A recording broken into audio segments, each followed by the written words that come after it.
Okay, let's just dive right into this. AI is getting more and more personal every single day. I mean, we're all pretty used to it acting as our personal assistant by now, but what if it actually starts raising children better than humans can? Just imagine a future where an artificial intelligence understands your kids' every emotion, predicts every single need, and teaches them perfectly. Kids might grow up smarter and, honestly, in some ways, a lot safer. But what happens to those deep emotional bonds?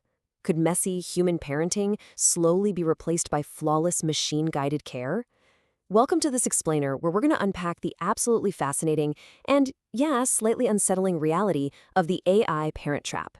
And that brings us to a massive looming question. If AI raises the next generation, what role do parents actually have left? You see, while handing over parenting duties to an algorithm might create this environment of, ideal development, it could also completely strip away the warmth and the beautiful imperfection of childhood. So today, we're exploring that very real tension between perfect machine development and messy human emotion. All right, let's get into part one, the perfect machine parent. Before we look at the psychology of all this, we really have to understand the utopian vision that's driving the technology in the first place. Globally, declining fertility rates and aging populations are creating a massive caregiving gap. Modern families are smaller, they're more fragmented, and frankly, they're completely overwhelmed. Parents are working longer hours and juggling way more responsibilities than ever before. The math just doesn't add up anymore. Overwhelmed families are desperate for support, and that structural crisis, that sets the perfect stage for robotic intervention. Now, the first step in this evolution is something experts are calling algorithmic parenting. This is basically using AI devices to automatically detect a child's online risks, notify the parents, or just instantly block harmful content. It's essentially using AI as the ultimate tireless safety monitor. It's cheap, it's highly effective, and it operates 24/7 in the background. But here's the thing, this is really just the beginning. The ultimate end goal that researchers are conceptualizing is the so-called motherbot. They're pointing to a hypothetical timeline where a full-time robot nanny takes care of kids right from the infant stage. Just imagine a machine designed to offer constant care, personalized education, and unyielding attention. It never gets tired, it never gets stressed out, and it literally never loses its patience. I know, it sounds totally like science fiction, but the foundations for this are already being built.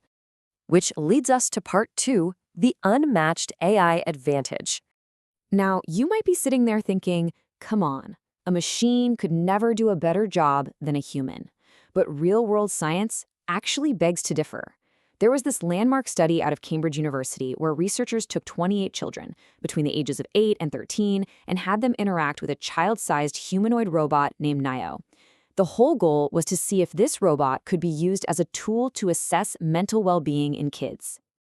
So, what did the robot actually do? Well, it successfully performed rigorous psychological assessments. It sat there and rapidly asked open-ended questions about happy and sad memories. It administered the short mood and feelings questionnaire, the children's apperception test, and even a revised scale for anxiety and depression, all while tracking their heartbeats, head movements, and eye movements. This wasn't just a toy, guys. It was a highly sophisticated clinical evaluator. And this brilliantly illustrates the unmatched advantage we're talking about.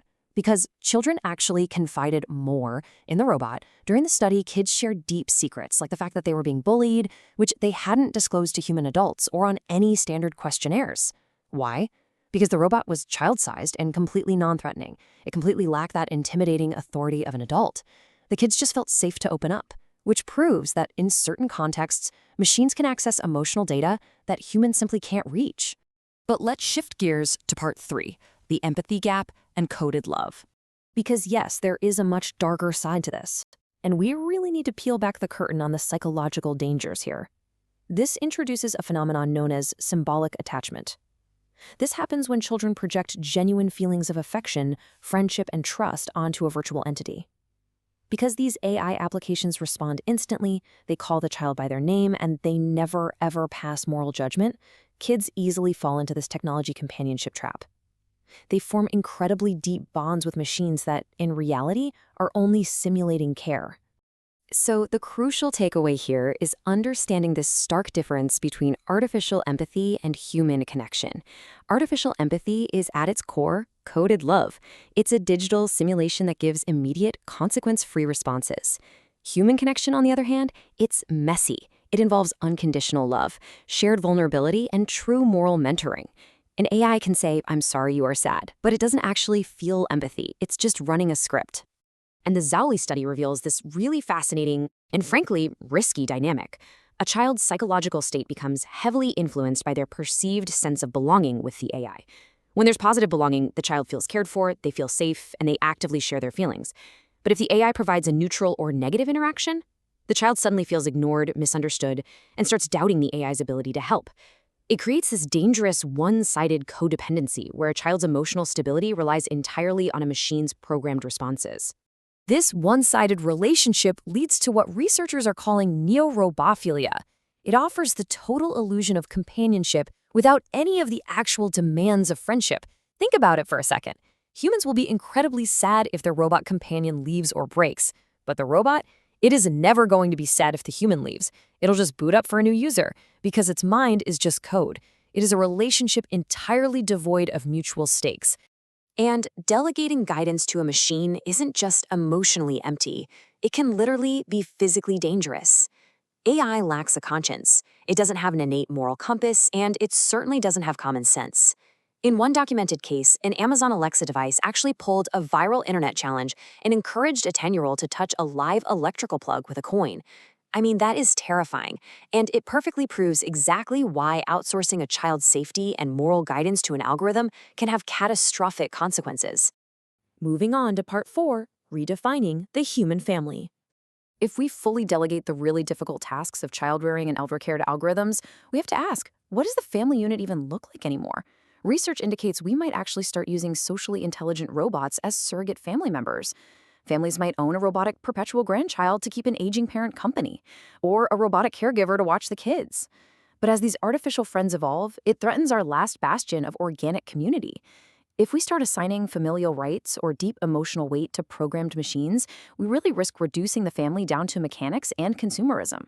We absolutely have to remember this vital concept. Worrying is not a side effect of parenting, it is a functional pillar of parenting. When parents worry, they engage. They foster an intimate relationship by trying to figure out what their child is going through, using conversation and careful observation. If we just delegate our parental anxieties and our active monitoring to a machine, we fundamentally weaken those essential emotional bonds between a parent and a child. And we can actually see this emotional complexity playing out right now in the healthcare space. In a study involving hospitalized children who were using telepresence robots to communicate with home, there were some really unpredictable emotional ripples. Yes, it bridged connections with the family, which is great, but when the sick child felt too tired and avoided the robot, the siblings back at home felt profound sadness. Introducing a robot into that communication chain creates complex new vulnerabilities and expectations that human families suddenly have to navigate. Which brings us to our final section, Part 5, the irreplaceable human. So, how in the world do we navigate this? Well, despite all the crazy advancements in AI, educator Zach Small provides a really clear framework for what he calls AI-proof parenting. Step 1, use AI as a tool, not a crutch. Step 2, let AI handle the routine tasks, like monitoring a baby's breathing or helping out with math homework, just to free up your time. Step 3, never ever outsource core bonding moments, like bedtime stories or deep heart-to-hearts.